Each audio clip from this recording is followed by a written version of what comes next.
now. Okay, and we broadcasting live. Let me make sure everything good. I don't know if anybody looking at it from the other end. Let me see. Okay. Yeah. We live. Yeah. All right. Well, no further ado, we gonna go ahead and jump into it. Give me just a second.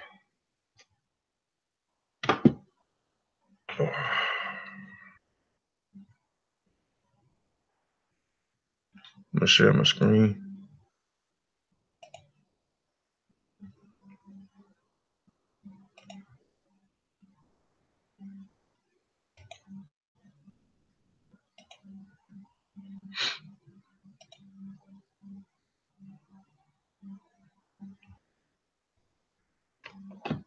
Is my screen sharing, y'all? Yeah, you good. Let's go. All right.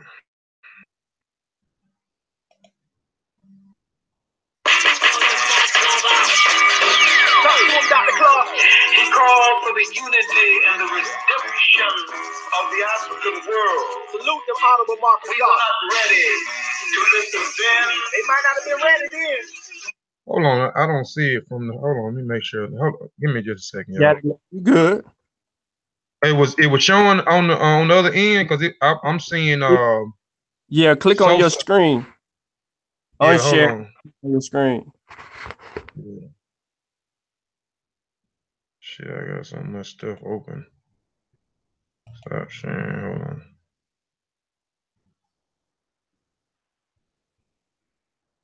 Y'all excuse me for a second. Let me lock on. That's what it was. I blocked on social screen. You can try this again.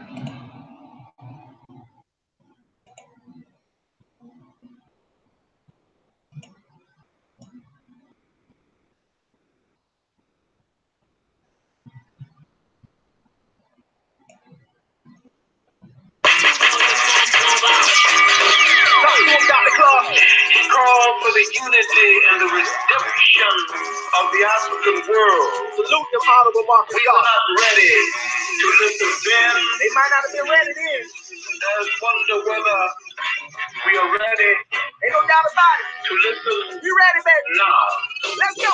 Yeah. Flag fly high. Flag fly high. Flag fly high. Black kiss to the sky, with the side to side. It's the flag fly high. Come on. Flag fly high. Flag fly high. Flag fly high. All these things on the rise, all eyes will recognize the flag fly high. Hold it high. Let it fly. Rebel colors forever, mommy will never die. On my 90, the throne ready. Let's take a ride. That's what makes me don't lose a side. Speak up, Stand for the warriors. Some chapel get chill, bang glorious. Black power represents us. Do we go rolling with Africa or against us? Flag fly high, flag fly high, flag fly high. Black kiss to the sky, with the side to side. It's the flag fly high. Come on. Flag fly high, flag fly high, flag fly high. All these G's on the rise, all eyes will recognize the flag fly high. The red is for the blood. I got the best stock, the rest got stood. The black is for the gods, melanated, the elevated, holding the main charge. The green is for the cradle. Africa, everything first, the earth stable. The secular sin, put it together as a symbol of liberation. That's how we get the letters on these keys. Flag fly high, flag fly high, flag fly high. Black kiss to the sky, with the side to side. It's the flag fly high. Come on. Flag fly high, flag fly high, flag fly high. All right, my darn speaker was be jumping low. I don't know if any. Can y'all hear me? Yeah, I can hear you. Okay. My mic muted. Everything kind of messing up right now. All right, today's show is Mossi Warrior Clan interview and build with Two Gullah Geechees. We want to appreciate you all for tuning in. First, I want to say ETM Hotel, Dual Duau, Dual Aku, Dual Netcha, Alafie, Fatmo Alafie, Fatmo Iwa Pele, Majube Iba Majube Egungun, Egungun, Kiki Egungun. Before we get started with the show, I want to give a hotel dinner soup to Mega Evers. At the top, you have the sesh. Uh, in the middle, you have the transliteration. At the bottom, you have the translation. And it reads Hotel Dinner Soup, Wusir, Neb Jadu, Netcha A, Neb Adu, DF Correct in Hinket Ka Apet, Sesh, Minket, Nebet, Neferet, Wabet, Unket, Netcha M, Nka E, Maku, Makaru. And the translation is an offering in which the king Busir, Lord of Jadu, the great deity, Lord of Obitus, that he may give a voice offering of calf, fowl, linen, alabaster, and all good and pure things in which a deity lives. To the revered ones, the ancestor justify a truer voice. Majube Iba E, Majube Iba E, Majube Iba E. All right, I was gonna read if just in case. I'm on my board thing, if just in case anybody wanted to know about Mega Ever, but we're gonna jump right on into the show. Let me stop sharing the screen.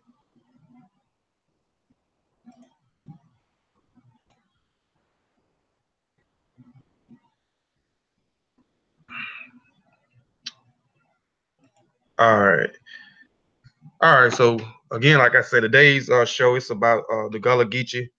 We got two Gullah Geechee brothers on the show that we'll be interviewing and building with. If you got any questions to ask the people, ask the brothers, just put it in the chat. We'll try to keep paying attention to the chat, and we'll shoot the question off to the brothers. Before we get started, Sin Sean, you got anything to say before I let these brothers introduce themselves? ETM Hotel Rennie Sean, welcome in peace. My name is Sean. I'd like to appreciate everybody tuning in to be with us today. Like the show, share the show, invite like-minded individuals who need to hear this information from our Gullah Geechee brothers.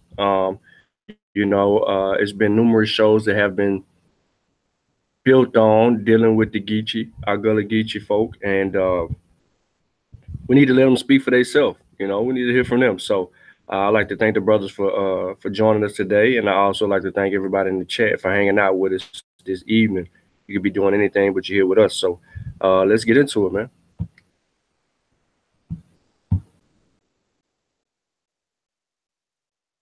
All right, I'm gonna let y'all introduce yourself. I guess Sosa, you can go first, and then Darius, you can go next, my brother. All right. Peace of family, peace of, you know what I'm saying? Look, I'm Sosa. I'm out of Charleston, South Carolina. I'm just here representing for the Geechee family out in South Carolina, really all over. But I'm kind of just want to give a Charleston perspective on what's going on, and I know my other brothers in Beaufort, so just kind of see the similarities in what we have, and maybe some of the differences of what we have, being that we're in different areas, the same people. All right, Darius, you can go introduce yourself, bro. All right, peace and love, family. I'm Darius. I'm from Beaufort, South Carolina, and I'm pretty much was born and raised here. And as the brother said, I just want to share with y'all my perspective of the Gullah Geechee people and our culture and basically how basically just teach you about our people and our history. So. And some differences between some Gullah people and Geechee people depends on where you located. But yeah.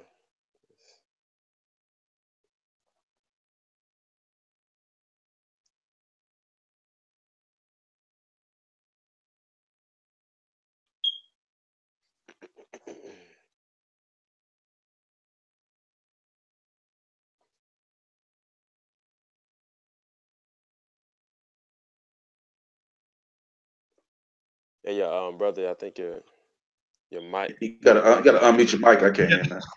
My bad. Well, yeah, I was just saying, let's go ahead and just jump straight into it. My first question is there a difference between the Gullah and the Geechee?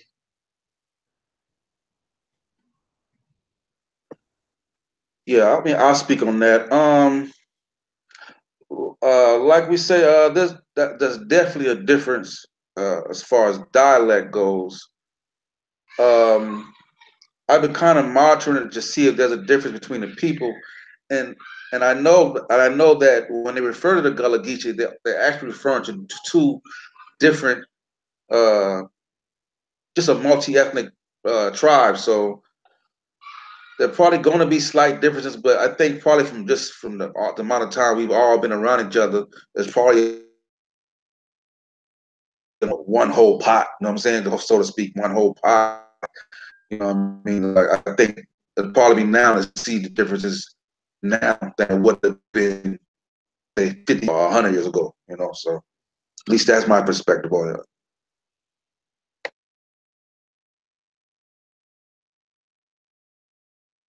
My perspective on that, it is a little difference in dialect. It depends on like what region you're in. I feel like people in Charleston, they they're, they they have a more, I don't know how to explain it, but like you can tell when a person is from Charleston. Um, That's true. they got, That's true. yeah, they got a certain accent. Um, it just depends on what region you're in. You know, some people, some Gullahs have, you know, basically become more like, you know, they kind of like talking a little bit more proper. When I was younger, and I moved to Atlanta, they thought I was from Jamaica. And people would swear up and down. It was like, "You from Jamaica?" I'm like, "Nah, I'm from South Carolina." And like, I guess people never really knew about us, so they would swear up and down that I was from Jamaica. But you know, over time, you know, like my accent kind of changed a little bit. You know, living in Atlanta, but you can hear it every now and then, especially if I'm around my family. But there is a little difference between Gullah and Geechee. And Gullah can also just refer to like the people as a whole. Like it refers to us that live, you know, in Georgia and South Carolina, near the coast. So it can refer to language and also refer to the people. Yeah, Yeah. most. Go Go ahead. ahead. Go Uh, ahead. I, Steve. I was just gonna say real quick, the is the Gullah, okay, the Gullah and Geechee. We'll give the Geechee.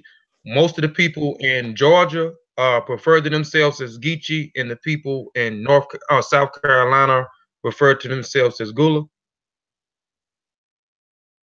Nah, see, I think it's vice versa because, like I said, most people where I'm from don't use the term Gullah. They specifically use the term Geechee. But you know, when I hear Queen Quet for the Gullah Geechee Nation, sometimes she mostly say Gullah. You know, she'll say either freshwater Gullah and main water Gullah, depending on what side of the water they live on. But I mostly heard her refer to the Gullah like that Sullivan Island and Seabrook Island area. But as far as Charleston goes, and even Florida, pretty much firmly with Geechee.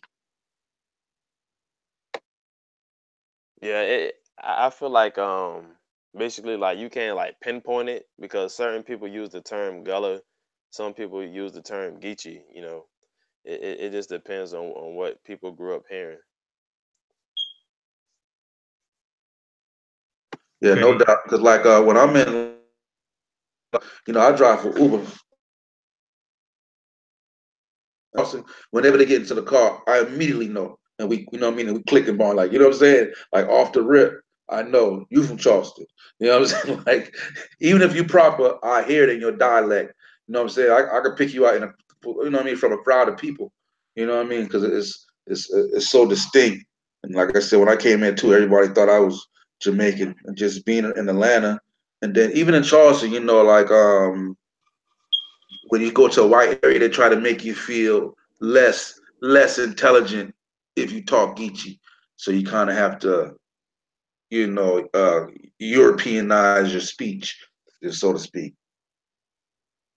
Yeah, that's how it was when I basically came to Atlanta. I had to like repeat myself a lot because people wasn't understanding what I was saying.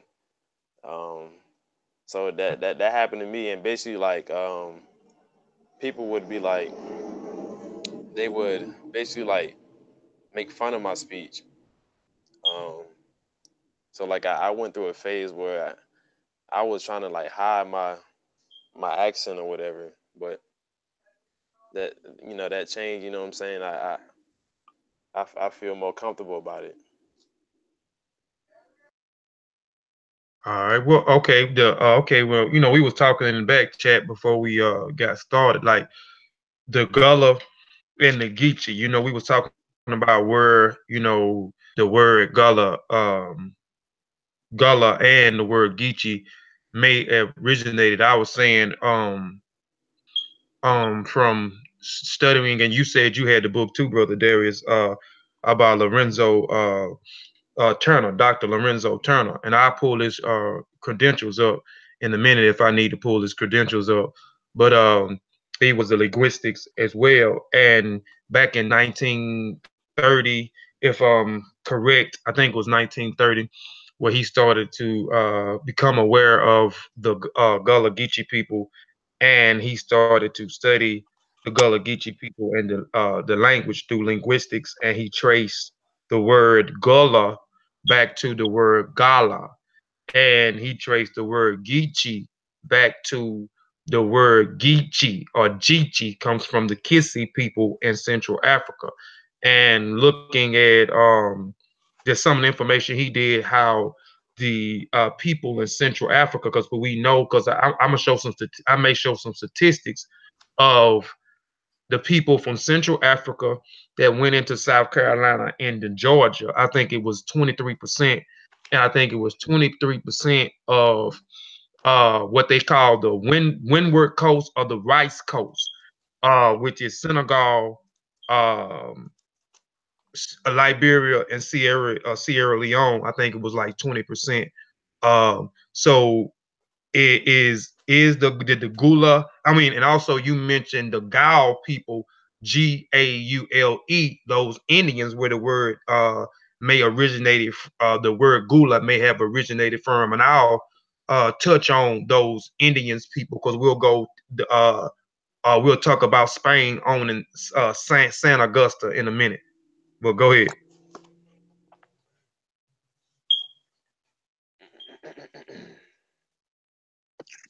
Who want to touch? Who want to touch on that? Want me? I'll go in on Uh, it. Yeah, okay. like I said, I just, I've been exploring everything. I'm kind of with as far as information goes. Like I just kind of give it straight up. I don't, don't take nothing from it, don't add nothing to it, and just let them fall where they may. So, like I said, just looking into it, I came across the Guale. It is actually spelled Wale, but it's pronounced Wale. You know what I'm saying? And some people has termed deemed that that's where the Gullah came from, and that the Ogeechee came from the Ogeechee River. That was in Wale territory, and also like the word Geechee is a Muskegon word, and even living by the river, and just from knowing like European and see too it like it depends on. I always thinking like it depends on who gave them the name. Like if they named themselves or if did the Europeans name them, because a lot of times the European will name you by occupation or geographical location, like how like the Creek Indians, like that's not the name, that is in reference to a creek where they came in contact with them from. So that's why I was looking at some things you might have to look into as far as that goes. But so that's why I was thinking like who gave them the name, because a lot of times the names that we can't call people, rather Seminole, they don't get a chance to choose a name. Aztec, Cherokee, those are names the European give them, and they just take it and just kind of just roll with it. So, but I'm familiar with the work of the other brother though, so I just kind of wanted to just put both sides out there so we can have kind of a uh, both views, and then we can weigh it up. And then I know most people agree with the Gola, the Angola, and the Kissy people. I couldn't quite figure out what the link was with the Geechee and the Kissy people, but you told me about Geechee. I never I never heard that part of it though. So like if you build on that part, that would be very very enlightening too. Yeah, I'll do that in a minute. And before what's the name, he's talking about those Indian people that the word Gula may come from. Spain actually, you had an individual, one I can't remember the Portuguese explorer who actually explored with supposedly explored with Christopher Columbus in 1493. He set sail to the New World, supposedly the New World with Christopher Columbus, and then I think around Ponce de Leon, East Juan Ponce yeah, de Leon. Yeah. yeah, yeah, and then later on, he went into a neighboring island of Hispaniola, Puerto Rico, and then in 1513 he arrived to Florida, and you had the Gao people, our Gao Indian tribe that was there. You had the Tamukan Indian tribe, and I may be pronouncing the name right, that was already in that region, and some other so-called Native Americans that was already in that region by the time he made it to Florida in 1513. He left in 1513 and he came back in 1521. He came back in 1521 to colonize the area in Florida. That's how the Spaniards ended up with Florida in the early 15th or late 15th century, where they ended up colonizing that area. And those group of Indians, the Gao that they say, he's saying that the word Gula may come from also, they actually warred against the Spaniards in Florida, you know what I'm saying, for a long period of time. And then you had a group of, and they also brung, at that particular time, he brung 500 slaves with him into Florida. So a lot of them, what we call the Maroons, ended up, you know what I'm saying, fighting. Actually, the Spaniards then want an alliance with the Indians and those our ancestors that they brought into that particular area at that particular time. So they actually separated, tried to keep the Native American and the African separated at that particular time. This is we were talking about before we even get to St. Augusta. St. Augusta, Florida, which became a safe haven. This is before safe haven, before the Yeah. safe haven. This is before Fort Moses. So those Gao people that they say the Gula people made, they ended up fighting. Though the Africans ended up escaping because of the harsh conditions, the starvation, and they ended up fighting in a war with the Gao, if I'm saying their name right, fighting with them against the Spaniards. And so that's how they intertwined. But the Gao tribe ended up becoming mostly extinct. But the few that was left ended up going with the Creek Nation, which the Creek Nation consists of an amalgamation of different groups. But we know the European actually, like you said, gave them the name, gave these people the name Creeks. But these Creeks, as I said earlier, they were one of the wickedest Native American tribes ever. And I'll talk about those people a little bit later. But that's how the connection of the Gula, there may be the connection when he said that Gula may have come from the Gao Native American word also, because there's a connection right there before the safe haven. The Portuguese, I mean the Spaniards that came in 1513, came back in 1521, colonized that area, and then kept them want the our ancestors to have an alliance. They didn't want an alliance because they knew if the alliance came together, they knew what would happen. So the Gao continued to attack them, and they ended. A lot of the slaves ran away, joined the Gao, and fought with the Gao Indian tribe against the Spaniards at that time. But I just wanted to give a little bit more information on that so people can kind of have that connection of what you're saying, you know what I'm saying? Because Yeah. we're giving two sides. Yeah, yeah. And even with them creeks, with them creeks, they were having like a internal war. one wanted to side with the white man, and the other people was like, no. And Andrew Jackson came and aided the other half and defeated those Creeks, and then those remaining Creeks went and became part of the Seminoles.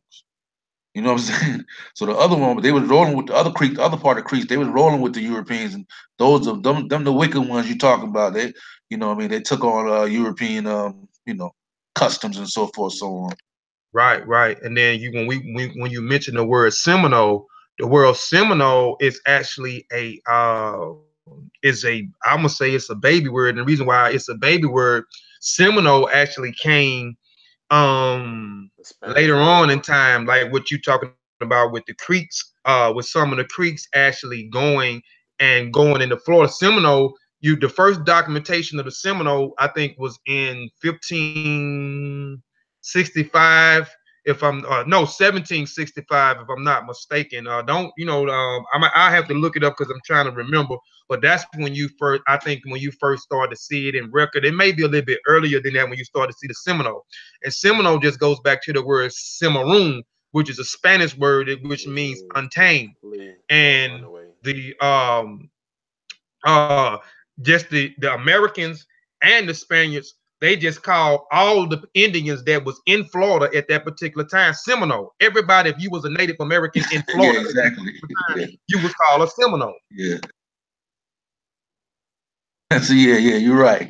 Yeah, and that happens a lot. That's what I was saying. Those Wale, they interfused with the Yamasi too, and then they just became the Yamasi. Then he had the Yamasee Wars, and then they went to Florida, and then they became Seminoles too. Yeah, yeah. So that's just how All they that did it. happened. You Yeah, had that's just how they did Africans and you had Indians fleeing into Florida, both of them being called Seminoles. So you had a melting pot. You know what I'm saying? it. Yeah, definitely, definitely. Uh, Yeah, but excuse like I me. said, Yeah. Go ahead. go ahead. Yeah, like I said too, it wasn't, Andrew Jackson, he came on the scene, because actually I think he came out of retirement to fight them wars, to get them out of Florida, if I'm not mistaken. He got like he took a special duty to try to get them out, and he was unable to do it, and then he ended up just going there and running for office and whatnot. But like I said, I think I can't remember the date on that, but that's right around the time that you probably right with the Seminole, with them calling Seminoles up until that time. I Yeah, don't know what I they think called it before then. that was around the time. Had to be around the time. Actually, the first Seminole War. I think this was in 1818 or 1817, if I'm not mistaken, with the first Yeah, Seminole War, because they actually wanted to come in. Because when you had to look at it, Spain, when the guy came in 1513, came back in 1521 and colonized the area. Around 1560, you had another individual that came in. yeah. And I think it's I can't Menendez. remember I his think it was name. Menendez or something like Yeah, that. Menendez. Yeah, And before Menendez, the Spaniards had been trying to set settlements up. But the Giles and the Africans that ran away from the slave plantation and actually joined the Gao Native Americans to fight the Spaniards to remove them. The Giles burnt down a lot of the settlements, so it took them from 1521 up to 1565 with Menendez that actually started establishing. And then the only reason why that happened was the Tamakun, if I'm saying those Indians right, those are the people that actually said, okay, we'll let you set up settlements, but the Gao, they still fought and resisted against the Spaniards, but they was able to set a settlement up at this particular time in 15, it might have been in 1560, 1561, somewhere around in there, if I'm if I'm uh if I'm correct, somewhere around in there. Um but my next question would be, let me see, because I'm gonna skip around a little bit. Did the Gullah, and I'm asking, and I think we already touched on this, are the Gullah people ancestors from West Africa and from Central Africa? And if they are, can you tell us what part? uh, West Africa, and Central Africa they from, but we probably already done touched on that. Uh, I can go first on that. So basically the our ancestors, a lot of them came from the rice coast, which would be like Senegal, Gambia, Liberia, and Sierra Leone. Other places too, like Angola, Ghana. But they targeted that rice coast region because they were rice cultivators. And like myself, the brother may attest to this. We eat rice a lot, like throughout the whole week. At least 4 or 5 days, rice is on the plate. At least. So our ancestors they grew rice. They were rice cultivators, and we eat rice with everything. And it just depends. Like if you're doing your genealogy, so I've been doing my family tree, and I found 5 ancestors that had African names. I had two Kofis. That's a Khan man who was born on Friday. Um, I have a great grandfather. His nickname was Dago. Um, it's it's a they have a list of African names that they found in South Carolina. So I had about 5 ancestors that they had African names, and through my DNA test said I was 98% African. And I took African ancestry. My my Y chromosome is identical to people living in Liberia, the Crew people, and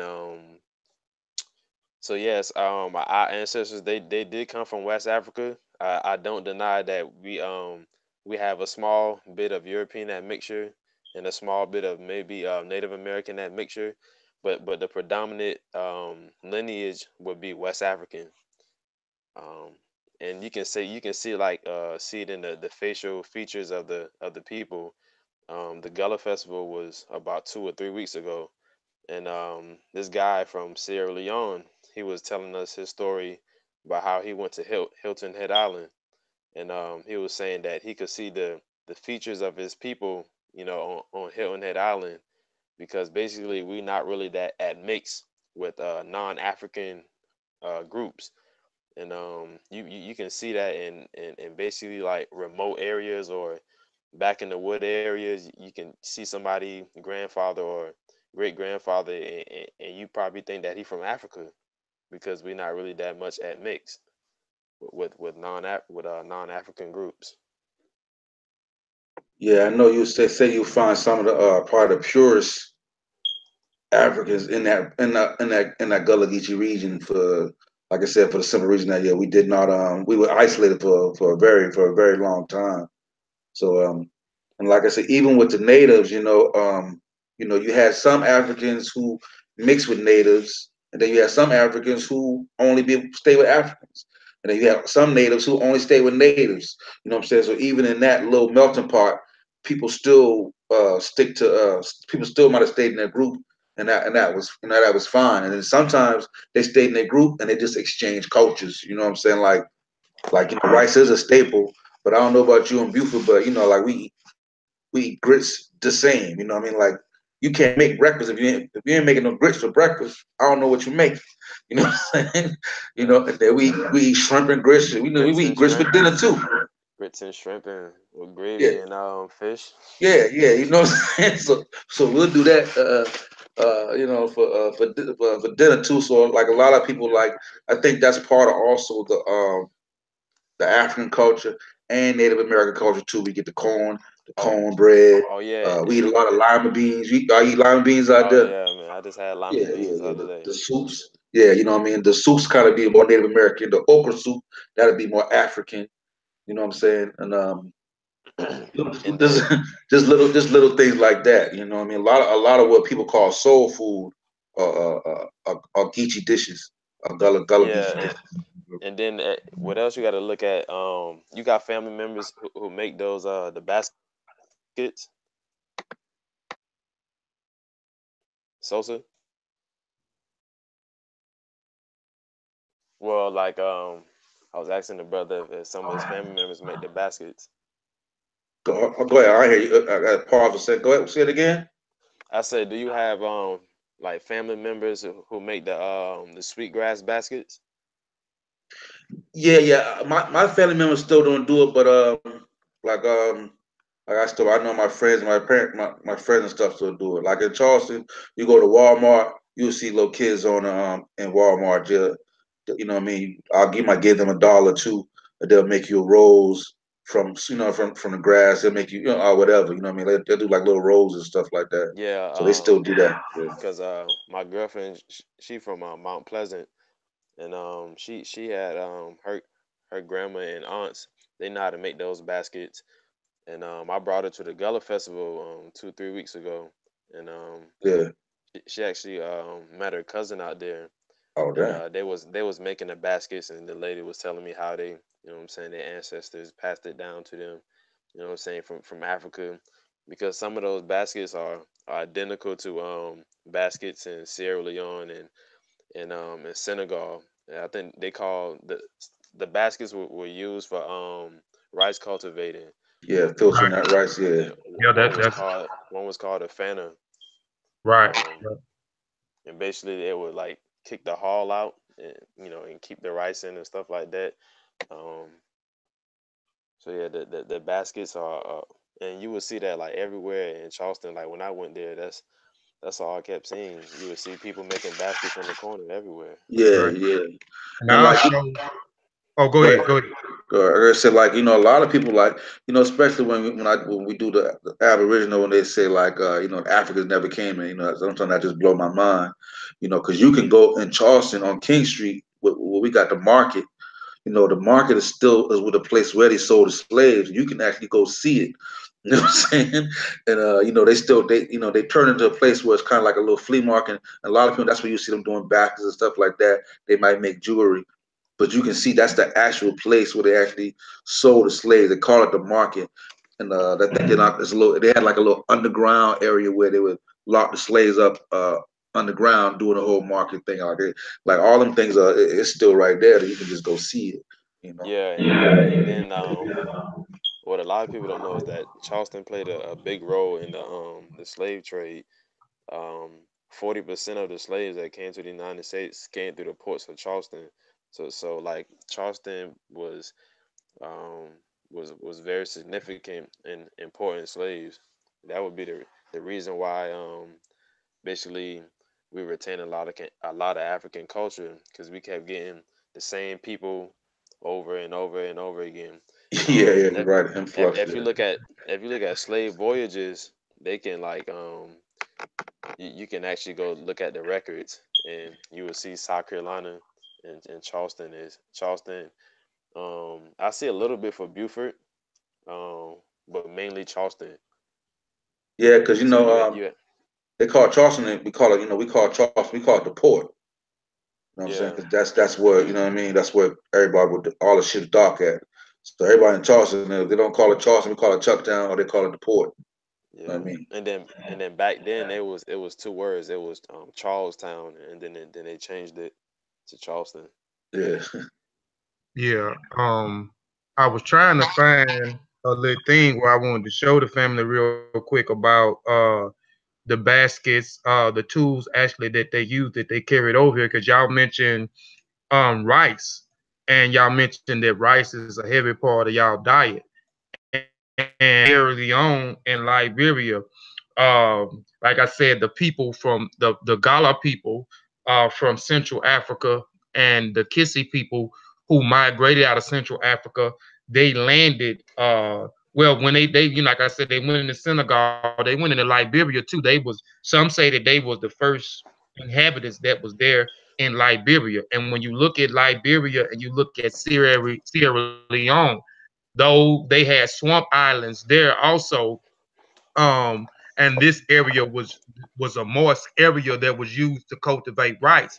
So a lot of people in Sierra Leone and Liberia were um, were farmers, was rice farmers. So they did a lot of cultivating rice, and they actually created this technology in order to do these things to cultivate the rice.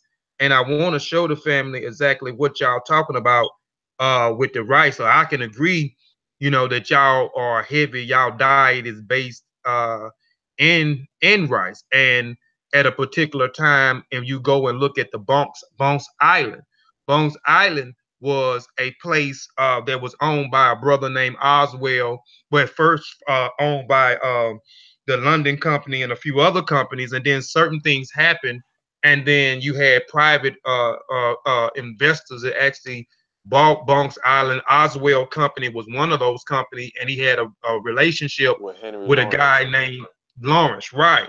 Henry And Lawrence their from target, Charleston. right, right, and um they started targeting Sierra Leone and Liberia because of the people, the not only just the Gullah people that was there, you had the Bassa people. Like if you go to Liberia, the Gala people and the Kissi people, the Basi people, the Kimbala people, the Lomo, the Mono, and the Va people was in Liberia. And then you had in Sierra Leone, you had the Kono, you had the Mindi people, the Limbi, the Shubro, the Timni people, who is considered the oldest people that inhabited Sierra Leone, and you had the Lucana people, and those people um cultivated rice. They was farming rice. So they target Sierra Leone and Liberia. And I showed on one of the presentations a lot of bills of sales. When you look at the bills of sales, a lot of them come from out of Sierra Leone and like in Liberia, man. I'm trying to find this thing real quick to show the family. I already got the Hey, slides together. Go ahead. let me cut in real quick. I want to throw something out there for the family.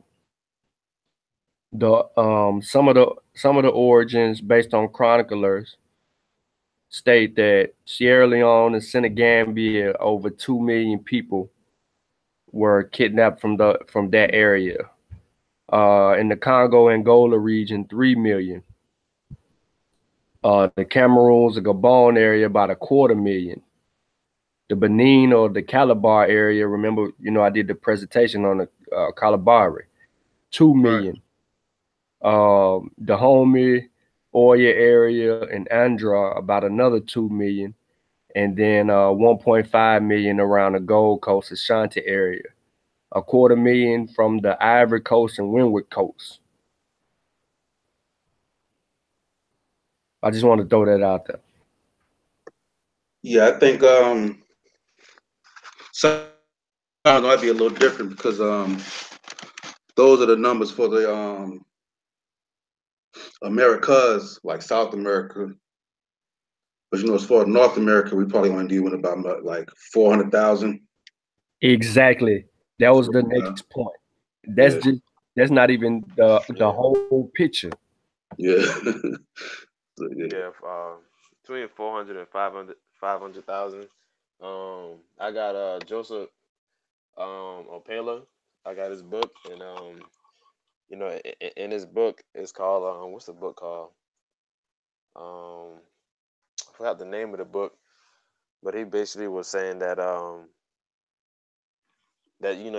you have recorded, what I'm saying, records of slave ships that was recorded, and then you may have some that wasn't recorded, and then you also have like illegal slave trading.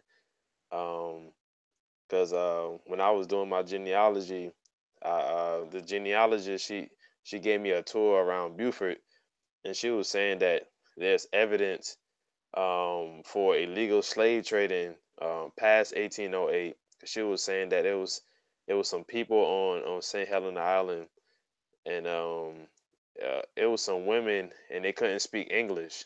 They were still speaking their African language, but that's just like a little old tradition people have down here. I don't know how true it is. Yeah, But I the feel legal like a error was lot of big. I, yeah, a lot of people should take that into consideration. Just because it says don't, you know what I'm saying, don't slave trade, I don't mean people going to listen. Yeah,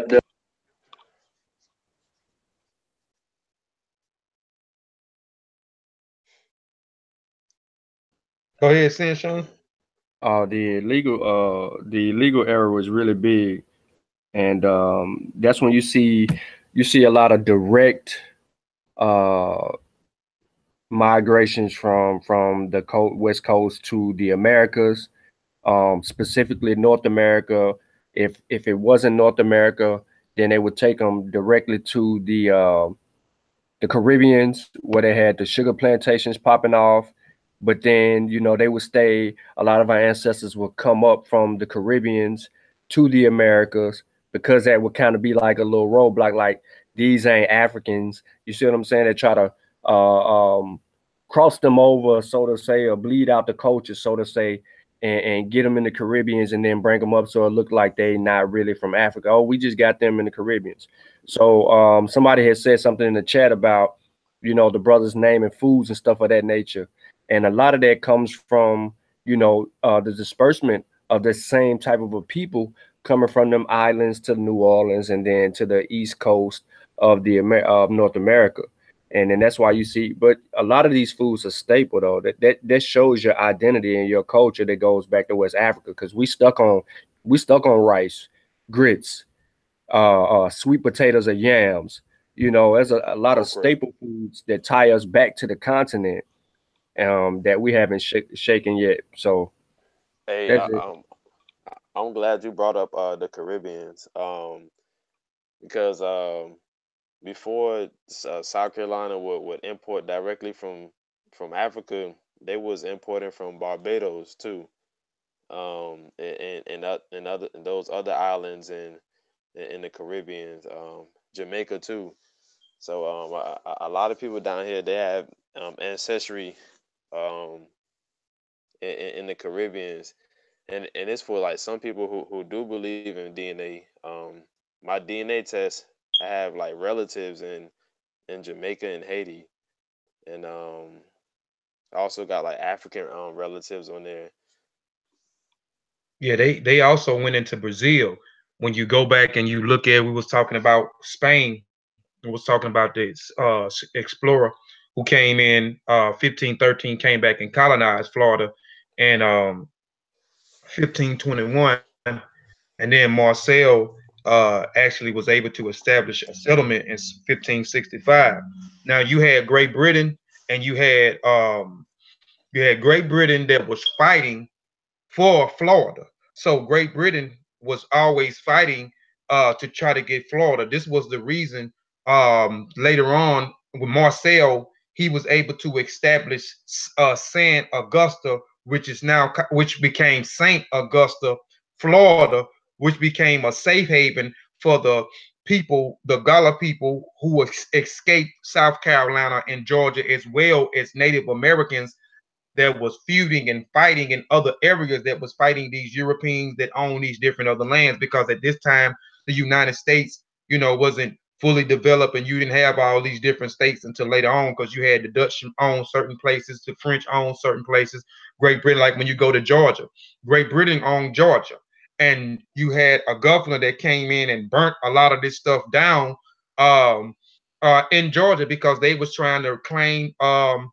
Florida. Just like when you talk about Andrew Jackson, they came in too. When you talk about the Seminole War, they was trying to claim Florida. They was trying to take it away from Spain. But when you have a certain period that in shoot, I can't remember. It might have been around 17. It was in the 17th century. It might have been like 1734. If I'm don't quote me on the dates. You can go look it up for yourself. But they actually a lot of the Gullah and the Geechee people actually, when Great Britain actually beat it Spain, because they warred against Spain for a long time, and once they defeated Spain, Great Britain owned Florida for a short period of time, and those people that the governor of Georgia that came in, who was a soldier for Great Britain at one point in time, that came in and started burning stuff to the ground. When you talk about Fort Moss, which was the first safe haven 2 miles away from Santa Augusta, Florida, and then they went into Santa Augusta, Florida, with Spain and with some of the other Native Americans. They migrated to the islands. They went back when British took over. A lot of the Gullah Geechee people left and went into Brazil. A lot of some of the Native Americans left and went into Brazil. And when Florida retook, not Florida, when the Spains retook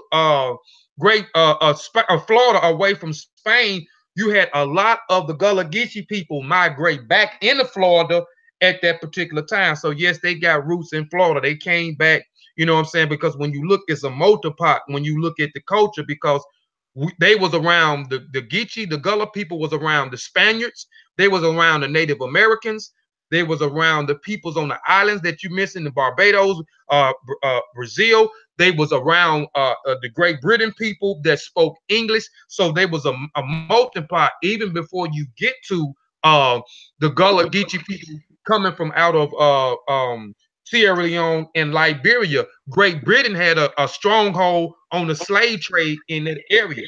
This is when we start getting to the language Creole, Kire, where the people in Sierra Leone was speaking Creole. The people in Liberia was speaking Creole because they started to speak this type of English language from Great Britain with the mix of the amalgamation of the other language. When you deal with the Mende people's language, when you deal with the Bassa language, when you deal with the Kono language, when you deal with the Gala language, when you deal with the Kono language, the Limba language, all these multiples of languages that mix with the English language, and they created the Creole language, which was created there first before we got here. When you start talking about the Gullah, and my family is a Creole and all this other stuff, it started over there first. But yes, they have roots in the islands as well. I just wanted to throw that out there too. Just put that in there. Yeah, matter of fact, wasn't during that Stone Rebellion, right? Wasn't those that was like the remaining like the British soldiers, right? I think after Britain got forced out, didn't some of their soldiers remain in that little Florida area, that Stone Rebellion area in South Carolina? That was the Yeah, remnants, yeah, right? 17. I think that was 1739. Yeah, Yeah. after the Stone. Yeah, yeah. Yeah, that was the remnants of the British. And then, matter of fact, after they blew that place up, they was like, you know what? We're no longer are we going to be all in one spot like that. And that's when they started that guerrilla warfare. Mm-hmm. They started Yep. re-strategizing and being more, you know what I'm saying? And that's really what God. That's the war. Like a lot of people don't talk about. When Andrew Jackson killed all of them, when he killed the women and children, and he claimed that as a victory because he never defeated the Geechee Gullahs. You know what I'm saying? That's the only the little black mark on his record. So that's why I think they keep it out of history books. Because the funny thing is like I know all this now, and to think that I grew up in Charleston and they don't even teach this in school. I knew nothing about that in school. You know what I'm saying? Like absolutely zero. You know. And then what a lot of people don't know about is the U.S. colored troops. Um, those were the Africans that fought in the Civil War. So I have about 4 or 5 ancestors that were U.S. colored troops, and I had mentioned it to Kofi that I wanted to do like a presentation on the Combi ferry raids. So basically what that was, um, so when British um, the UN Army, they came to Beaufort, where I'm from, and they set up on Port Royal Island, and they called the plantation Camp Saxton, and they started to basically, what's the word, they was enrolling Africans into their army, and one of those wars they had was the Combi ferry raids, and what had happened was that's when Harriet Tubman was making her way down south, and she was actually one of the commanders for the Combi ferry raids. And if you look at some of the pension files for the U.S. colored troops, that was a part of that a part of that war. Harriet Tubman, she was one of the commanders. She was a spy and a scout for the Gullah for those African warriors. They fought with the Union Army, and what they did was they helped free over 700 slaves up the Combahee River. It starts by Beaufort and it's like makes its way up to the north in South Carolina, and they was freeing freeing slaves, where it's and all of this was us, was Africans. Yep, and this was around like the same time too, where the Native Americans was fighting with the Confederacy because during this time, during the Civil War, they was trying to free the slaves, and actually after the Civil War, the Native Americans they owned us, and the lot of the Native Americans did not want us to rightfully own land. You know what I'm saying? Get the benefits that they was getting afterwards. That's why they was fighting with the Confederacy because they wanted to keep slavery alive. They didn't want to give up the slaves. Even after the in 1866, the Gullah Geechee people that we know who became the Black Seminoles once they got into Florida, because we know everybody that was in Florida, we know that they called them the Seminoles. The Indians, all the Indians was called Seminoles. If you was in Florida at that time, you was called a Seminole. And then when they was there, and then they was amongst these different Native American tribes, and then they was owned by a lot of these different Native American tribes. Um, um, but they I mean they was owned by them. Yes. They go ahead, say what now? Oh, my fault. Oh yeah, they was on. I mean, they was on. So a lot of them didn't even want to let didn't want to let their slaves go because the freedmen, the Seminole freedmen, they became Seminole freedmen in 1866. But a lot of them still were slaves with because they made a treaty. America made a treaty with the Native Americans after 1865, after the Civil War. But the Chickasaw, the Choctaw, and the Creek did not want to let their slaves go. The Chickasaw and the Choctaw, they had to keep threatening them in order for them to release their slaves. And then even after slavery, a lot of them fought. When you talk about those Indian bureaus fought against the Africans that had been with them. You have to understand, if you go back and you look, we have been engaged with the Native Americans uh, since 1521. We have been around the Native Americans for over 200 some years. But just because we've been around them for 200 some years don't make us Native Americans, don't make us the real Indians and so forth. But we was around. But I just wanted to throw that out there that Yeah, I agree. Yeah. yeah, you Like know that around that time. over 300 years around Okay. from 1520 something to 18. You know what I'm saying? Like over 300 Right. years dealing with them. Yeah. You're right. You're right Right. about And that. so I can see why a lot of us will get lost in the stories that are told by our grandmother and grandfather about the what's name. And matter of fact, let me just go ahead and ask the question to you, you Gullah brothers, you Gullah Geechee brothers. Are the Gullah Geechee people, are the Black Seminoles, are they Indians? I can go first on this. But basically, I kind of touched on it earlier. We primarily Western Central Africans, and like I would say, and I actually, if you check your Facebook Messenger, I sent you an article, and if you could show it to the fam, it's kind of long, but it basically gives you the genetics of the Gullah people. They did a study on us, but I'm finna get it now. yeah, but what I was saying is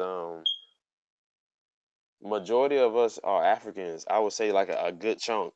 I don't know everybody personal history. I'm pretty sure, like most African Americans, we have some kind of mixture with non-African groups. Um, but I just feel like with Black people, we got to do further research than well, my grandma said this and that.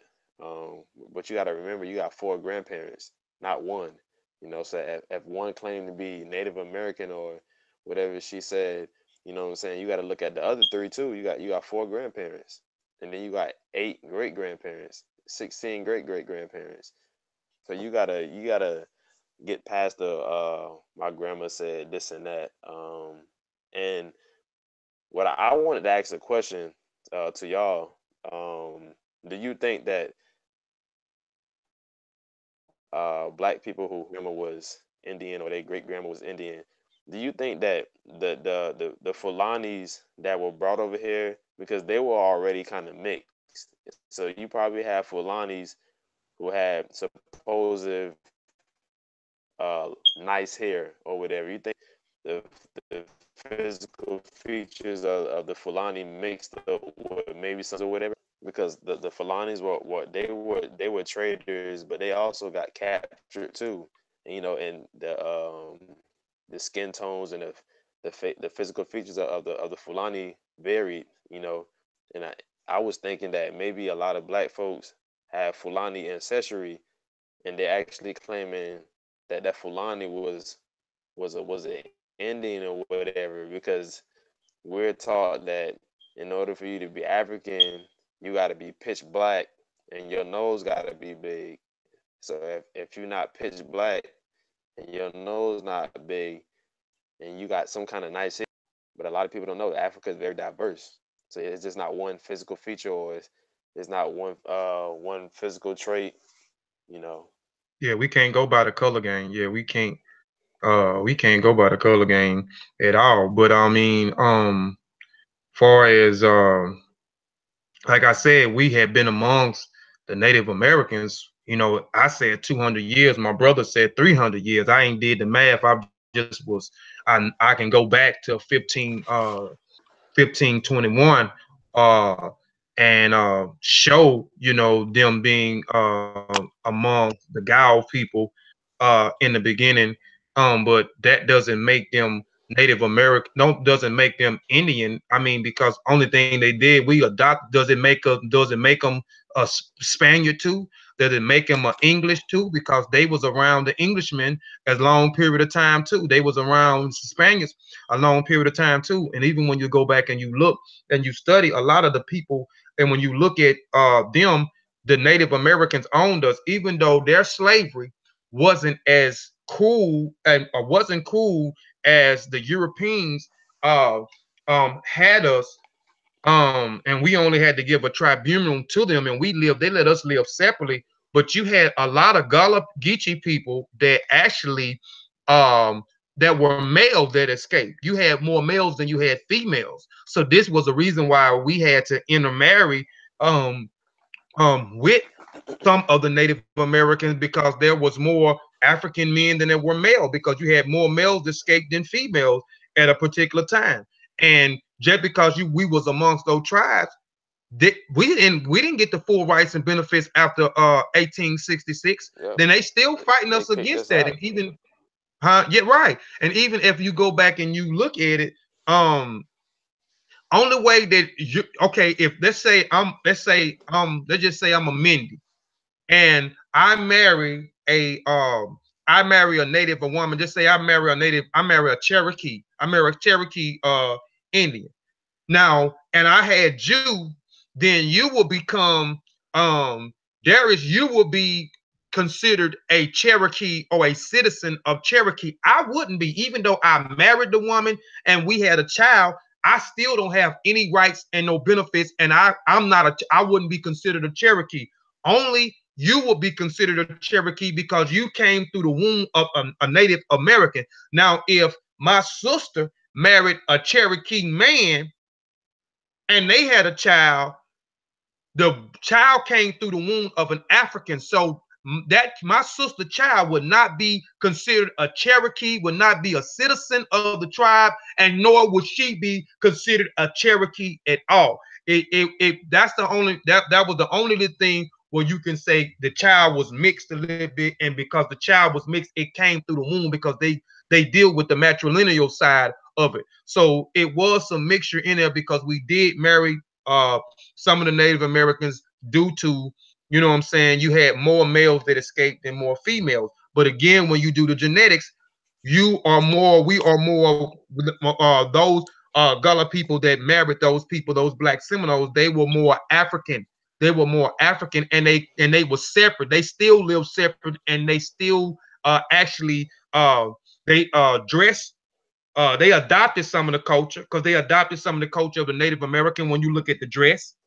But Yeah. some of the same things that we did was already similar. They revered their ancestors. They revered nature already. These were some things that we already had similar in things, but it still doesn't make us a Native American Indian because we had been along with them for 300 and some years. And then even, like I said, afterwards, these folks said, shoot, we don't care who your grandmother, your great grandmother, mother. We don't care how long y'all people stayed with us. Y'all still not gonna get on these reservations. Y'all still not gonna get this land. Y'all not still gonna get these tax exempt things. Y'all still not gonna get these money. So so that's where I'm at with it. And then uh they say Afro Seminole Creole is a dialect of Gullah. So that shows you that the Africans, the Gullah, like you've been saying, they fled into Florida. That's why Afro Seminole is considered a dialect of Gullah. Yeah, I would agree too. Like I said, we're definitely not Indians. You know, there's there's definitely you will definitely find mixed heritage, especially probably more so too with the Spaniards when the Spaniards came because the Spaniards were a lot more loose about mixing. You know what I'm saying? Especially in the beginning, they was more concerned with you being a Catholic than race. You know what I'm saying? So you had a lot of mixing in you. So when you study St. Augustine and stuff like that, they'll tell you like that's when you see a lot of mixing, a lot of intermarriage and stuff like that. You know what I'm saying? And I did some more studying too, and they said that when those Spaniards started coming over, they were bringing Irish, uh, Jews that were fleeing. You know what I'm saying? They had converted to Catholicism. They were bringing actually people from some Moroccans. You know what I mean? They brought slaves and and free black people were coming over too. You know what I mean? So I think that happened a lot more at that time. Then when you get towards the British, that's when they start imposing laws like, you know, uh, prohibiting marriage between Indians and Africans. It's called the Indians and Africans like mestizo. Some cultures might call them sambo, would be an Indian African mix. And actually, like mulatto used to be considered Indian African. And then they start outlawing that. Then they did the one drop rule. It don't matter what you is, if you got a drop of African blood in it, you Negro. So, a lot of that got mixed in and a lot of that got lost. So you might find, like I said, like me and Kofi spoke about it before, and I was saying, you might find your grandma, she might have been raised a Creek, you know. So what she's saying ain't might not be ain't wrong. If you said, Yeah, there's a question about being African, and she was born from a Native American woman, she was raised as an Indian, so she right. probably would take offense to be called an African. You understand? But How that can don't you? mean that all of us were Native just because you had some grandmothers who were raised as natives. You know what I'm saying? That still don't take away from the overwhelming African, African presence. Hey So man, y'all being too nice, man. Y'all being nice. yeah, Y'all lot, man. Y'all sugarcoating this thing, smooth around the edges, man. Y'all ain't Hey, trying to hurt I nobody feelings. see, I'm a, the I'm way a I say, put it, I don't see no Native American culture at all. thank you. I only see African culture. Dang Indian. no, no. Listen, I listen. really Let me don't see. say, I don't see it. listen. See, grits is Native American. When you get to like grits, that's cornbread. Uh, actually, even greens. You know what I'm saying? Like how your mama would have that grease on the stove. He trying to draw a parallel again. We ain't gonna look, No, Cook, I'm just gonna tell you, like, because you can't be around the people that long and don't not exchange adopt. cultures. Yeah, no, I get all You know what I'm saying?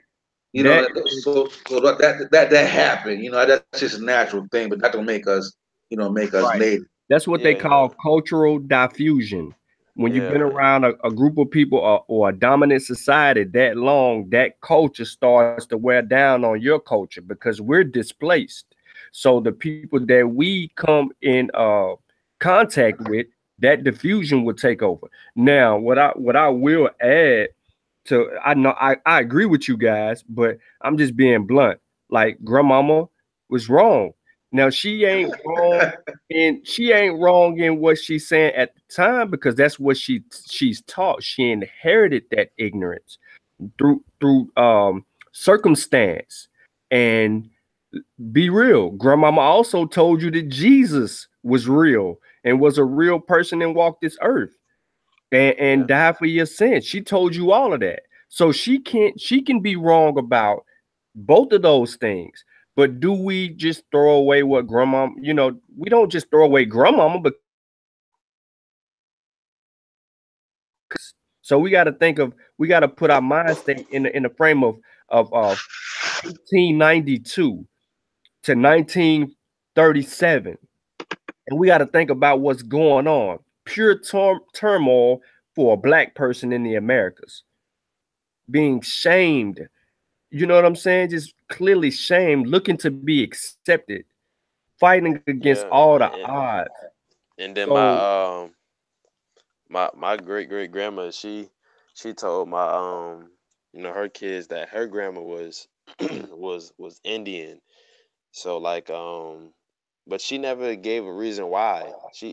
I asked my aunt, I was like, why did she say that? She said, well, because the lady hair was long.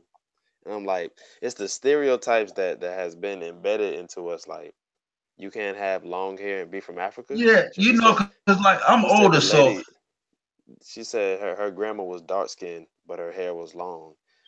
I was like, yeah, long that's time ago, like look, long time ago, I'm 46. They would call that good hair. Girl, you got that Indian hair. You know what I'm talking about, man. yeah, Back in the day, that is how it that's was. everywhere. Yeah. But then, my uncle took the a DNA test. So this my great grandma brother, and he 98% African. So if his great grandma was full blooded Indian or whatever, he should have had at least 12% Native American in him. He has 0.8 Native American. He's almost 100% African. Right.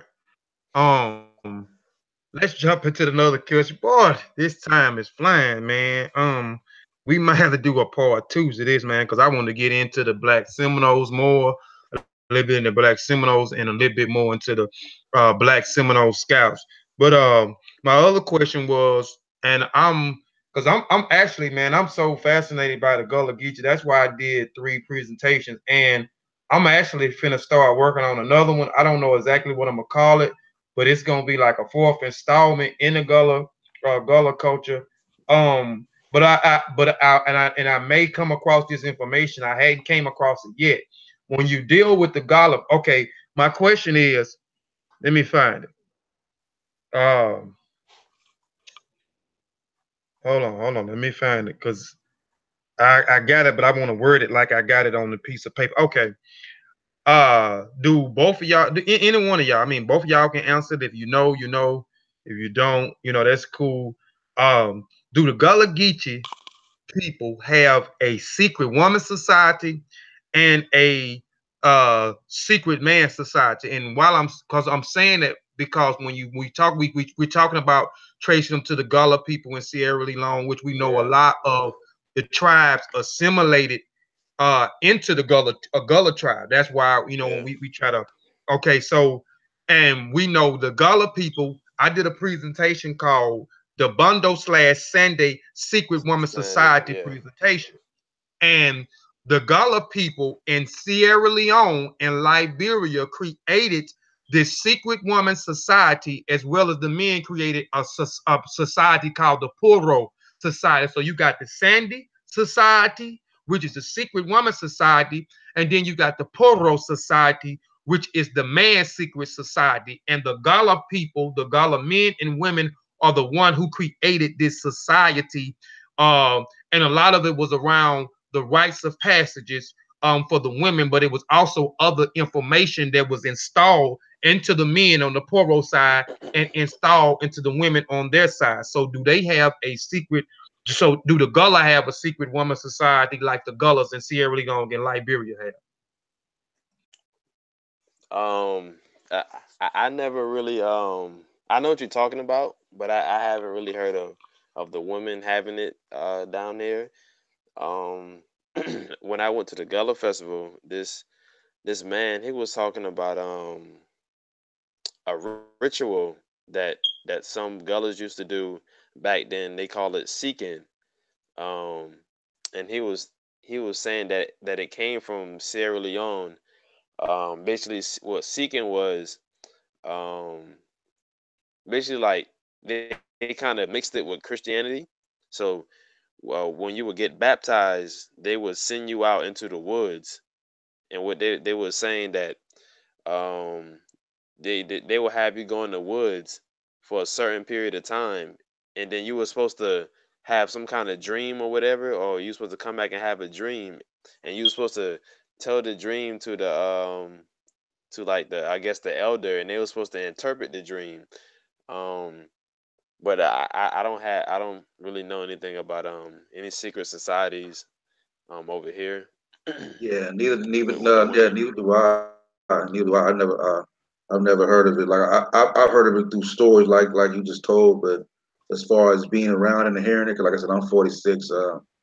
It was never something that was spoken about too. And then I think in my family too. I think by that time they had been Christianized, so we probably that would probably might arrive a little early in history as opposed to when you get towards the 1900s. 'Cause I don't have any memory of that being talked about. I got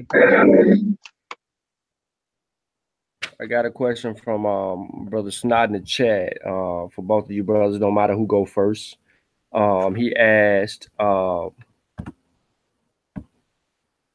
about any religious practices that may have been carried over from Africa. He's asking, do any of the relatives or anything relate to some of the religious practice or spiritual practices from the ancestors that carried over still related to this day? If I'm answering this question correctly. No, no, not in Charleston. I think they do though in the Seabrook Island area. Because a lot of times people got to realize, like when you say Gullah Geechee, it's you covering like a pretty large area.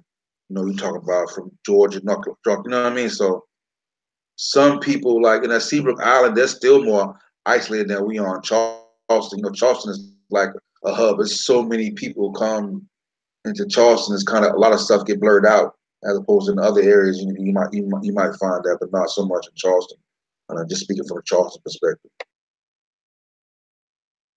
um, well, when it comes to like religion, we know different from other African Americans. Most of us Christians. But what I do feel is that how Christians saying that you got to interpret the Bible the correct way. And I remember one time my grandma was saying that she don't think that the older people had the correct understanding of certain passages in the Bible, because they were doing things that wasn't in the Bible. And like what it basically came down to, they weren't really doing things that was in the Bible.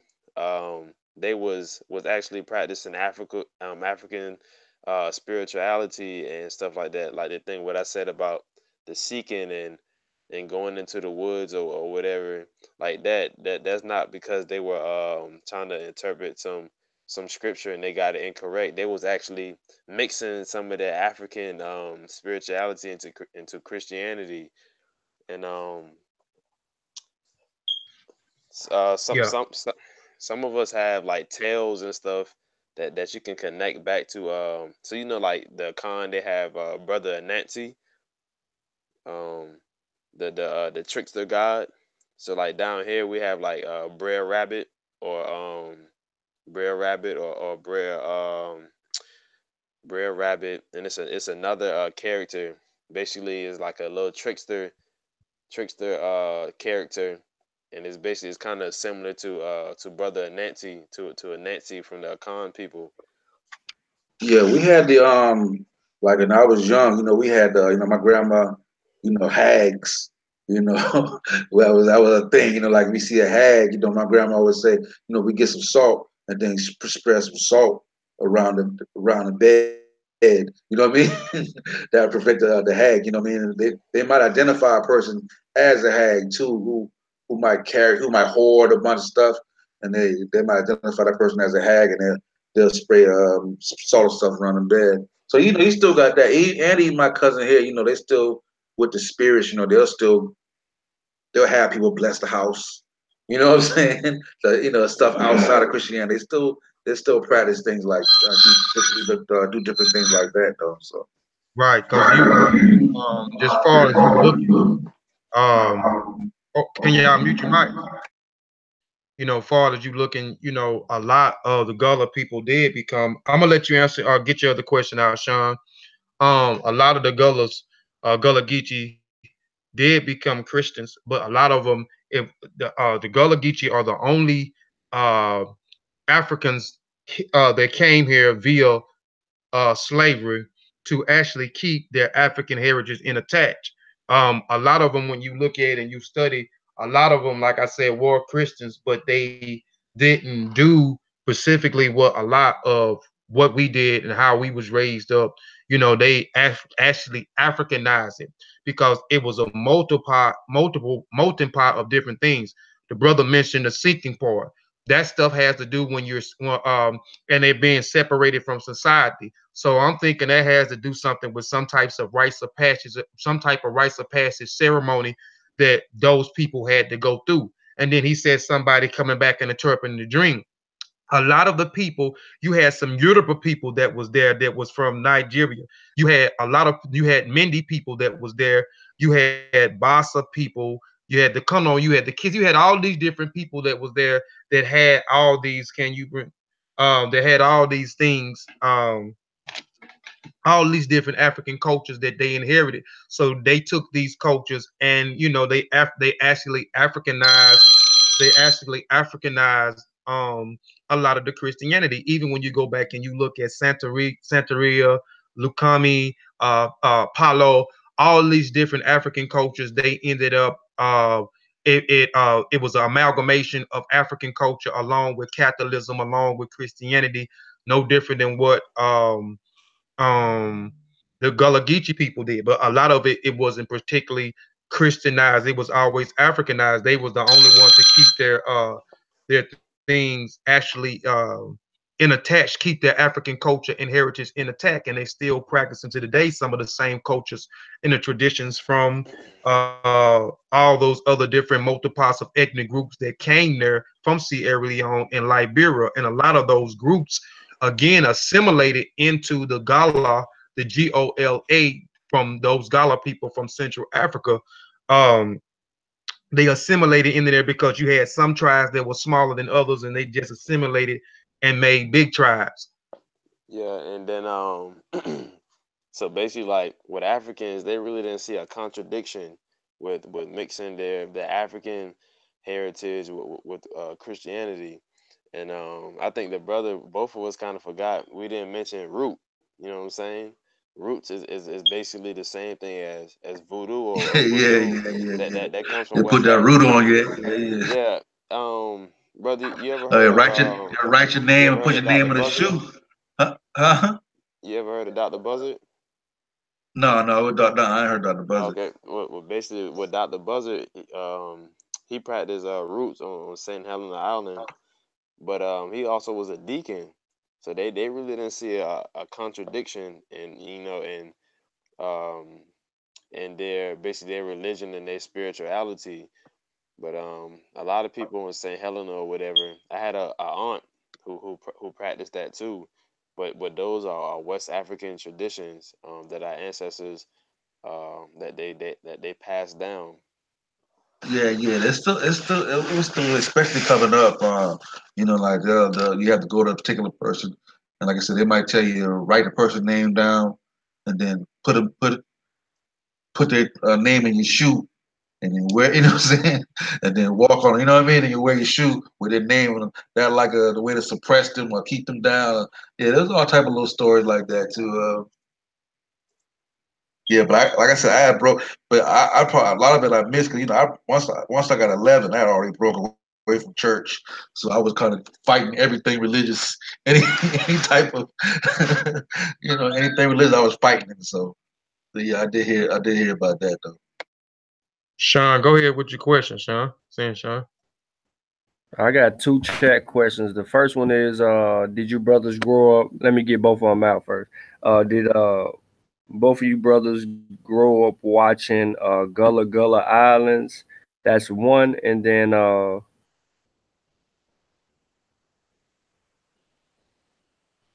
Oh, okay. And then the second one is some of cultural roots are preserved in our superstitions. Do you guys have some? I think you kind of hinted on some just a minute ago, and he probably hadn't catched up to it because we're ahead of the bill. But y'all mentioned some. But do you have any other superstitions that can be reserved in the culture? So the first one is Gullah Gullah. Did y'all grow up watching that show? And then the other one is if you guys have preserved any superstitions uh, Yeah, over no, time. I never watched Gullah Gullah Island. Like I said, the one superstition I know about for sure, like I said, was the hag. You know what I mean? That was pretty big. You know what I mean? Because we had a person in the neighborhood that my grandma labeled as a hag. So whenever we saw that person, like I said, we would tell my grandma, and she would take salt, and when we go to bed at night, she would sprinkle salt around our bed to protect us from a hag getting into your dreams and things of that nature.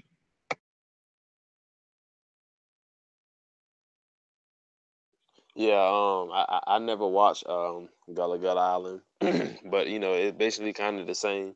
You know, we got the stories of the hags and stuff like that. My grandma, she actually not my grandma, but my grandma brother. I don't know this. Well, that's not really a superstition, but um, they was like kind of taught if a hag or something was on you or whatever, you basically was supposed to curse it out. You know, maybe they could have been playing about that. I don't know how widespread that is in like the Gullah region, but we gotta hey brother, y'all eat Hop and John every New Year's, right? In Charleston, Hop and John, that's basically supposed to give you good luck. Yeah, we used to, but we kind of got away from it because after a while, we just kind of like, man, we need to switch up because all that used to be a staple. Hopper Johns and a lot of red rice, Hopper Johns, red rice, you know, a lot of okra Yeah, dishes too. A lot of okra dishes. My grandma used to make a lot of okra soup, and a lot of things with okra. yeah, but I heard that Hop and John basically supposed to eat that. They're supposed to peas are supposed to bring you good luck. That's why they eat Hop and Johns on New Year's Eve. Well, yeah, New Year's, yeah. Is there anybody got any more thing in the chat? I kind of like I done asked a few questions, and some of the questions I was gonna ask we already talked about them without me even asking about the questions. Me shooting out the question, but I'll ask this question. I forgot about this question. Brother Ben wanted me to ask y'all. Um, what spiritual system do y'all practice, or do y'all practice African spiritual system? So like, okay, I'm basically I tell my journey. So I grew up Christian. You know, I basically had a lot of my family members are pastors and all that stuff. So, um, you know, I was always like always thinking outside the box growing up. So I basically went from Christian to Hebrew Israelite, and then you know, I got rid of the Hebrew Israelite stuff because you know it's just not matching up with history. So like right now, I do wanna like learn in depth one of those West African spiritual systems, like maybe Ifa or you know something like that, because I just Yeah, feel that's a like good that's one. E5 is a good one. Go ahead. yeah. But like right now, no, you know, I'm studying. You know, I'm all over the place, but you know, I'm not Christian no more, and I'm not Hebrew Israelite no more. You know, that's done with. That's past. So I'm just looking for African spiritual system.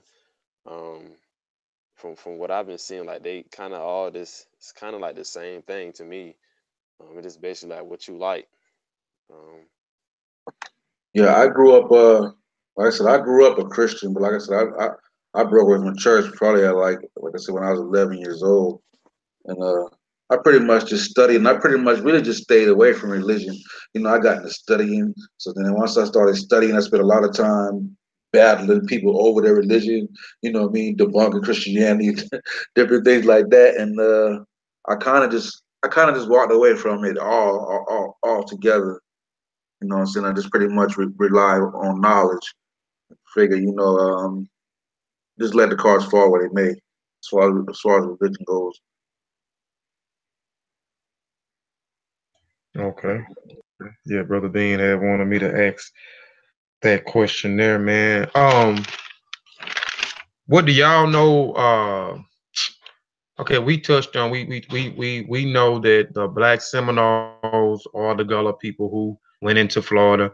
Let's talk about the Black Seminoles real quick, and I guess we'll stay on a good another 10, 15 minutes, and then we'll jump off here because this we've been on here a minute. Time been flying. If anybody got any more questions, y'all need to get them together. But the Black Seminoles, y'all familiar with the Black Seminole Scouts? And can y'all elaborate a little bit on the Black Seminole Scouts? Ah, Um, go ahead. I haven't really learned a lot about the Black Seminole Scouts. I've been basically, as far as I went, I basically know that the Seminoles are part Gullah. Or the Black Seminoles, they basically the Gullah who fled into Florida. But I haven't furthered my research and looked at the Seminole Scouts, the Black Seminole Scouts. Yeah, I haven't gotten to the scouts part of it too much yet. Too, like I said, I've been doing a ton of studying, and I followed them out of Florida into like to the Oklahoma area, like the guy John Horst, who was part of the leader after the part of the third installment of the Seminole Wars, went to Oklahoma, and actually Andrew Jackson had signed a treaty with them, and they was really good in Oklahoma, but they were still like basically doing some 12 years a slave thing. People would come and try to kidnap them and take them back Yeah, into slavery. And then the that's next president that came in, he overturned that peace treaty that Andrew Jackson did, which made them put them back in a position of being slaves. And that's when John Horst led them, and with him and Wildcat led the Africans and right. some Seminoles out of Oklahoma down in Mexico. I think it was Nacimiento down But there. And yeah, that's where they was at. Can you use your mic for a second? I'm gonna let you jump back in. Um, But yeah, what John, you mentioned John Horst. What happened was that after the Seminole War, during this time, this 1813, we go to the Indian Removal Act. So we go to the Indian Removal Act, and then we go to the Manifest Destiny. We know the Manifest Destiny deals with it was coined by a journalist, and it took this term took wind, and the United States was saying that there was destiny. It was their destiny by God to expand the United States, to expand their religion, to expand their philosophy, uh, and so forth. So after the Seminole War, and you talk about John Horst, because they fought for several years. You know what I'm saying? In these wars actually fought more than that when we talk about the Seminole War 1, 2, and 3, and so forth.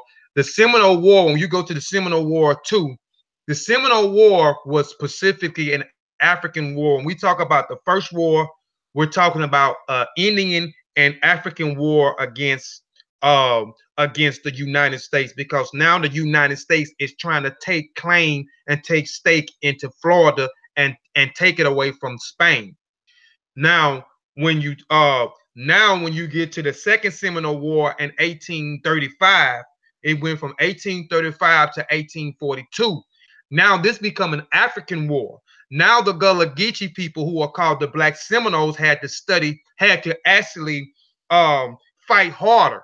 So they began to train harder. They trained harder because when the Second Seminole War was, they were still trying to take a stake in, but they didn't want they wanted those Africans back enslaved by them. So the Gullah Geechee people, or the Black Seminole people, however you want to term it, so they trained harder. They said they wasn't going back to be enslaved by the European, even though they was enslaved by the Native American, but the Native Americans, slavery was not as harsh because they lived separately from them, and all they had to do was pay a tribute to them, to the Native American. That's when there was their crops. So they trained harder. So after the European won the war, they wanted to actually kick. They didn't want to take these guys, the Black Seminoles or the Gullah Geechees, back to the plantation because these guys was warriors. They had developed some type of skill set, some warrior skill set, some military skill set that they were scared that if they went back on the plantation, they was gonna wreak havoc.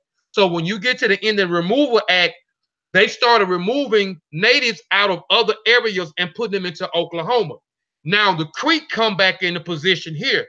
The Creeks become over Oklahoma and all of the other Native Americans. The Creek allowed what happened was we was fighting, and then the Creeks actually took the weapons away from the Gullah Geechee or the Black Seminoles, took those weaponries away from them, and then they allowed the Europeans to come in and kidnap the kids and kidnap the women at nighttime. And then the Creek made it harsher for the Africans or the Gullah Geechees or the Black Seminoles in Oklahoma, and they made it a little harder for some of the other Native American groups, but they was harsher on us. Now, John Horse and Wildcat escaped from Oklahoma and went into Mexico, or what y'all call Texas today. So when you get into Texas or you get into Mexico, because when you talk about Arizona, Texas, Nevada, Utah, Colorado, all these other places, this is New Mexico. This is Mexico. So we're talking about before we get to these other places. So when they get to Mexico in 1829, the Mexico government abolished slavery. So when they got there, the Mexicans gave the Black Seminoles and some of the Native Americans that left the Oklahoma because of the harsh treatment. When they got to Mexico, they gave them land, but they didn't give them I can't even pronounce the name. They was in another residence. And at this particular time, this is after the Texans came in. Spain owned a part of Mexico, or what we call Texas. So Mexico fought against Texas. Mexico fought against those Europeans. Fought against Spain. They finally whooped Spain and declared their independence, and they came up with a law to stop the European from migrating in. Those people that migrated in Pacific, they called themselves the Texans. The Texans did not want to be ruled over the Mexican government, so they revolted against the Mexican government when you get to the Texas Revolution.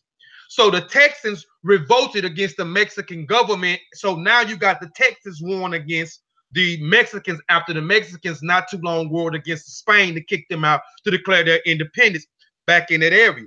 So now when you get those people fighting amongst each other, Texas won. And then Texas started to want to be a part of the United States, and they was declined 2 times for becoming a state until Pope came into office, and Pope made Texas a state. Now you get the Mexican and American War. Now you got Pope wanted to buy Mexico from the Mexican government. They wanted to buy pieces of land. They wanted to buy California, and they wanted to buy it wasn't California, but they wanted to buy that land that is called California, and they wanted to buy the land that is called New Mexico. For $30 million, the Mexican government basically told them to kiss their ASSS. So now Pope declared war against Mexico. This is how the war jumped off. Now, when the people, the Black Seminoles and the natives got there, when they was there, the Black Seminoles was actually a part of the Mexican army. So they fought against the America with the Mexicans. And prior, before the Mexican-American War jumped off, they fought against the Comanches Indians and the Apache Indians that was attacking Mexico at that particular time. And which raised hell. They raised hell when Spain was in that location. Spain could not defeat the Camachos. They raised so much hell against these people. So now when the war jumped off, after the war jumped off, and they came up with a treaty. Now the United States beat Mexico, and now they came up with a peace treaty because it was bloodshed on both sides, and the United States was losing money because they went to war for 2 years.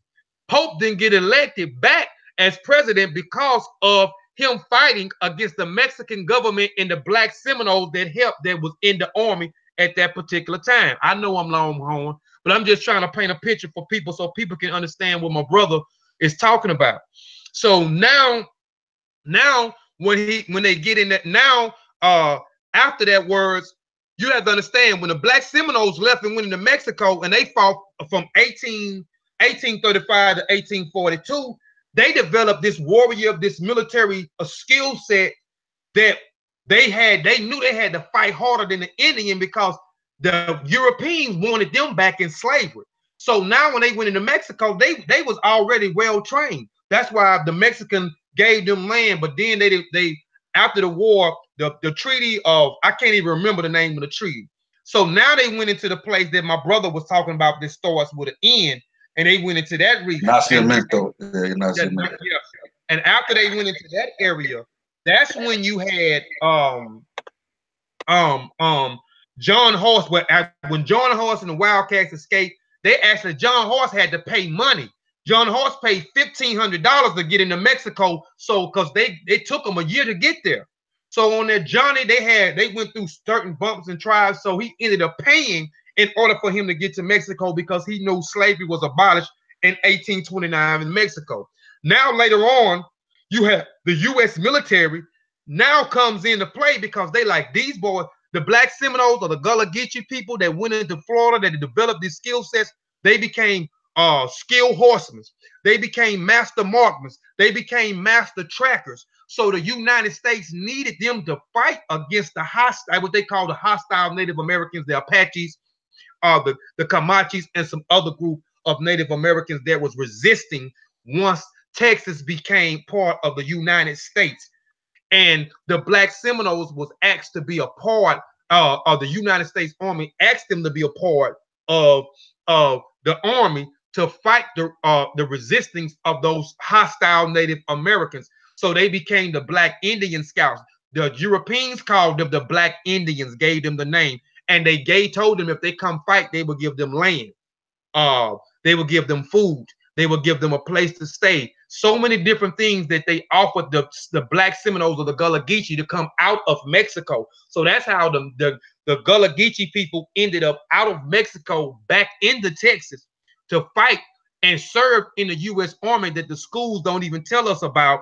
These people that if it wasn't for the Gullah Geechee people or the black Seminole people or the Seminole Free people or the black Seminole Scouts or the Seminole Indian Scouts, whatever name you want to call them, if it wasn't for them, they wouldn't have defeated these Native Americans that was giving them hell up in Texas, that was defeating them left and right. It was up to the black Seminoles or the Gullah Geechee skill sets that defeated these other people. So, I mean, I just wanted to talk about, kind of talk. I kind of went on a long tangent, man. I kind of go on a long tangent, but I was just trying to bag up some of what you were saying. Yeah, man, you put me to sleep, man. Hey, it's a lot to cover, though. It's a lot to cover, especially when you talk about the Gullah resistance. Because shit, we can get in the doggone Gullah Jack and Gullah Jacket. You know what I mean? When they put, you know what I'm saying? Like we can touch a whole lot of areas in that, man. You know what I mean? So. Hey, I got a question. Anybody? Go ahead. I got some. One of the biggest thing when you study the Gullah and you look at the earliest Africans that touched the land of South Carolina, historically speaking, were great at rice cultivation.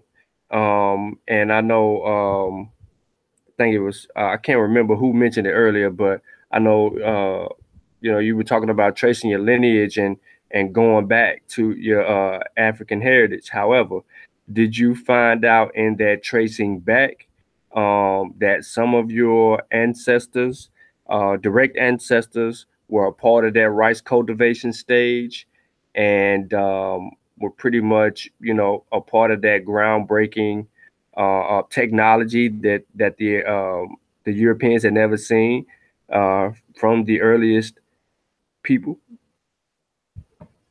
That's one question. I'll say the other one.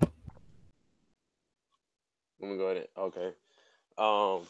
So the question was basically, did I find any ancestors that was um basically rice growers? Was that what you asking? Yeah, just link to cultivating rice and being Well, part of the transition. w- what I can speak on is that for a long time, let's say up to my grandma, um, they were still farming. Um, after after school, you know what I'm saying, they would have to go in the field, and you know what I'm saying. That's basically was is a way of life for us down there. Some of us don't really farm like that. A lot of people do, especially if you're going to St. Helena. A lot of them still cultivating and stuff like that and farming. But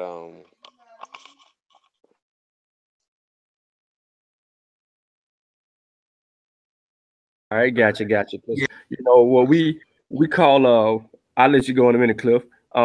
We really call South Carolina the Carolina gold, which is the rice is if anybody understand that, then they know that rice is a staple, was a staple for so long until other things became a need. But go ahead, Cliff. Yeah, like I said, I haven't done my genealogy yet. I'm just in the process of doing that. But if I'm not mistaken, too, like that Gullah Geechee, that rice, a lot of the rices they were cultivating were made to feed slaves all over. You know what I mean? So I mean, it wasn't just a staple for the Gullah Geechee. Like that rice was a paramount to feeding slaves, like in the Caribbeans too. You know what I'm saying? If I'm not mistaken. And two, like a lot of time, people when they think about us and think about slavery, they only picture us on them cotton fields and rice. You gotta understand. A lot of people don't realize that. Shoot, Africans were doing rice. They were tailors. You know what I mean? Smiths. You know what I mean? You know what I mean? So they were doing like all types of other tasks too. A lot of times we get so locked in just on the picking cotton and doing rice that we forget that these African slaves did like hundreds of other jobs other than just mine fields too. So I just want to put get that in there. um, but what else can I can say? I know on my father's side, I trace back to the plantation my ancestors was on, and they basically was cultivating cotton. Not too much rice. Well, not that side of the family. With this one side, they was on a plantation where the owner he pretty much just wanted them to cultivate cotton. Um, but I'm pretty sure if I keep going back and stuff, I can find my ancestors was cultivating rice. But I do have a segment of my ancestry that goes back to St. Helena Island, and over there they did a lot of rice growing, and my family actually um, lived by this man called Uncle Sam. Um, if anybody know about Uncle Sam, he was from Saint Helena Island, and Uncle Sam, his grandfather was from Africa, and he actually taught at Penn Center. He taught the people how to make those nets, the cast nets that came from West Africa, because that's what his grandfather was from Africa. If you look on the census, um, his father lists that his father was from Africa, but his mother was from South Carolina. Oh, that's dope. Yeah. I think True Story had touched on that once before about the net making. My other question would be, man, to you guys. I'm not gonna make you go too far back. I'm gonna ask you something directly. Uh, there's a place in between the both of you guys. It's called the Oya Tundra Village. Have you Yeah. ever visited uh, Oya Tundra Village? And how was your experience if you have? So like Oyotunji Village is like basically 10 minutes away from me. Um, I never been there because like I said, we basically like Christianized. So they talking about those people do voodoo in there. So oh that's the devil or whatever. Da da da. But I never been in there. Um, I got family members that go in there all the time. But they do practice like Africans, spirituality and stuff like that. A lot of them are from down here, really. Um, Not really. They weren't recent Africans that and settled and made a village, but this actually are the guy around here, and they came Yeah, from the roots or whatever. yeah. I've never been. Like I said, I'm in Charleston. That's a lot. That's close to where he is. Yeah, it's 15 minutes away Okay. from me. The reason that I asked that, man, is I was in South Carolina.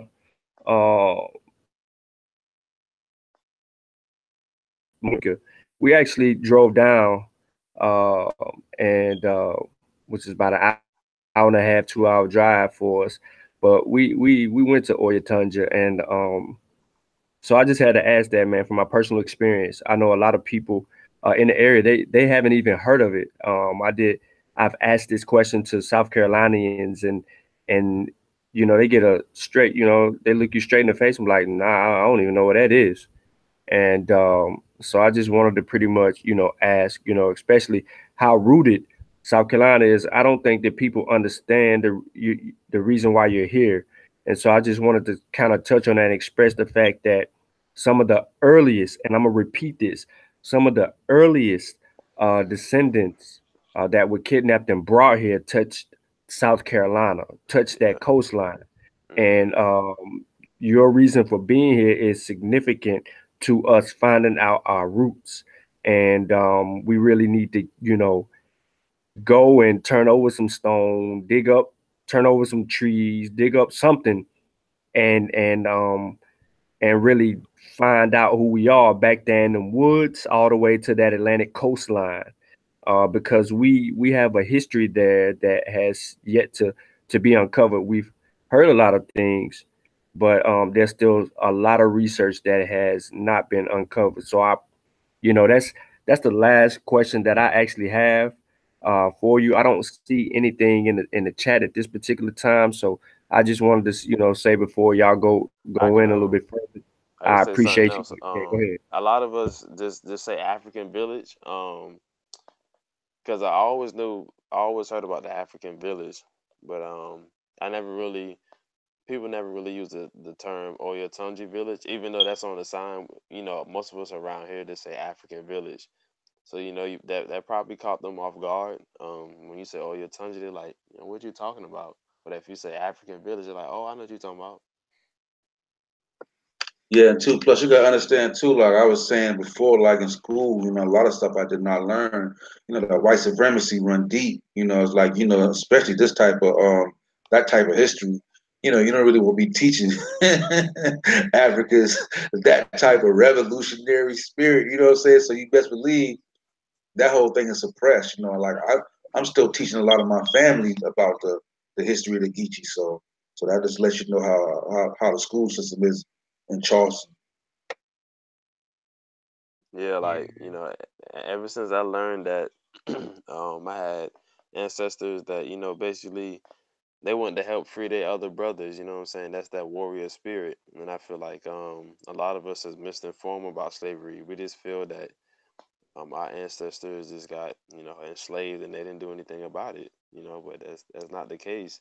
That one of us was free and the others weren't free. They basically was saying none of us really free. I can't be free and you not free. So I got to find a way to get you free like me. Yeah, that's why I appreciate y'all brothers doing the build, man. I appreciate Brother Kofi for putting in the work, man, because like I said, not only my people here, a lot of people just don't know about it, when they talk about the Underground Railroad, shoot, the first Underground Railroad went, into Florida, so even when a lot of historians talk about it, they leave the Gullah Geechee out. Because that Yeah, history is, they didn't let people write about the history, so you yeah, don't find it in history books. You got to do extra digging to even get to that. So yeah. And then I actually think that when I was doing my genealogy, um on one of my ancestors' death certificates, it said they was born on Combahee River, and the time frame it matches up with when the the Combahee ferry raids happened. when they destroyed the plantations up the Combahee River, and they took the Africans back on the boats, and they brought them back to Beaufort. So I'm thinking that my two of my ancestors were actually were saved from those plantations and brought back here to Beaufort.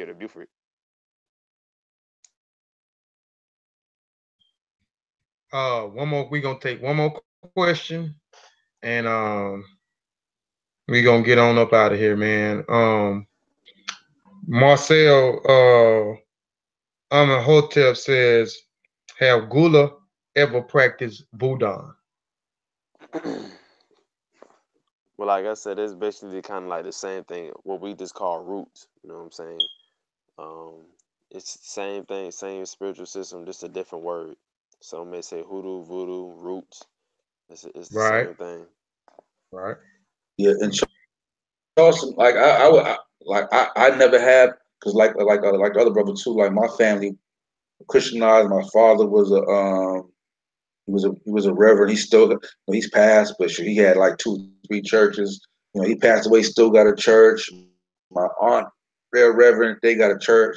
So they kind of always, that kind of misinformed African to where they always thought voodoo was an evil practice. So they would deter anybody from voodoo. I didn't really learn the principles of voodoo till I got older when I started studying and realized that it wasn't what they taught me it was and learning. So Yeah, I had an aunt that practiced it.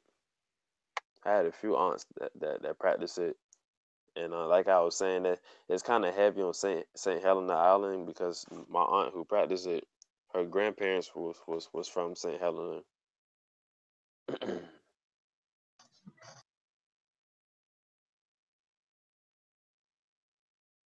I'm with your mic, brother Kofi. I can't hear you.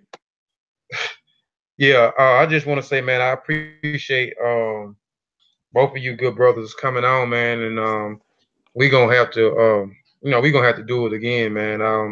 Like I said, I done three presentations so far, and I'm gonna work on another. Now I came across some information last night that I wanted to share, and then so I'm gonna do another. I don't know what I'm gonna call it, but I'm gonna do another one.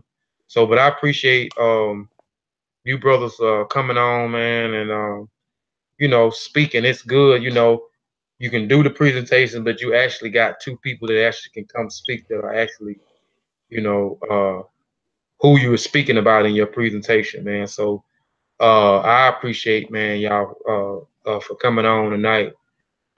Sean, you got anything to say, man, before we get out of here? No, I'm good, man. Appreciate everybody, man. Thanks everybody for tuning in. For those who may have missed the show and looking to go back and catch it, please like, share, subscribe, man. We're trying to build our content up, build our audience up. We're working real hard to try to inform and educate our people and liberate the African mind. So help us do our Yeah, each one. and I have a YouTube channel too, 843 Gullah News. So if y'all can subscribe to my channel and watch my two videos that I have on there, and I'm gonna put up another one soon. You're still gonna do that presentation on Harriet Tubman and Underground Railroad. That you spoke about with the Gullah people. Yeah, I'm gonna try to get the facts gathered together, and I Mm. got a cousin. She's a historian and a genealogist, and I'm gonna try to get some sources from her because my my 5 times great grandfather he was in that war too. Okay. Yeah. So please subscribe to the brother channel. Get your channel out again. Please subscribe. We gotta support each other. Support. So get your channel out again, brother Darius. It's 843 Gullah News. So y'all Yeah, please go yeah, subscribe. and I am King Sosa. So like I said, I'll be posting stuff soon. And yeah, and brother Kofi, should they ever get a chance? Like I'm studying it now, and trying to get into it. Like I'm gonna try to put the information out too on that slavery. All them black slave owners in South Carolina. Like a lot of people don't know, there was a lot of black slave owners. They don't know about the brown bag society. That existed in Charleston. When you get into the people like those starting on that Denmark, VC Town, those other people. Like it's a lot of things went down in South Carolina. Yeah, man. You gonna have to do something. I'm gonna have to get with you, man, on that, man, so you can direct me to some of that information, man. But go support Sosa channel as well. Give your channel out again, bro, Sosa, for everybody. Yeah, I am King Sosa. I am King Sosa. So please go support the brother. Support. And again, we want to appreciate y'all for tuning in. Y'all could have been doing anything else, but we appreciate y'all for tuning in to the Mossi Warrior Clan channel. If you hadn't subscribed to the channel, please go and subscribe to the channel. Hit the notification bell. Also, if you hadn't subscribed to my personal channel, Kofi Paisa TV, please go subscribe to my channel. If you missed the Mbongala presentation, please go check it out. Um, I did it yesterday, but just go support. Please support. And on that note, I want to say Madupe and Moribi. See y'all next time. All right, peace. Peace. Black African Power.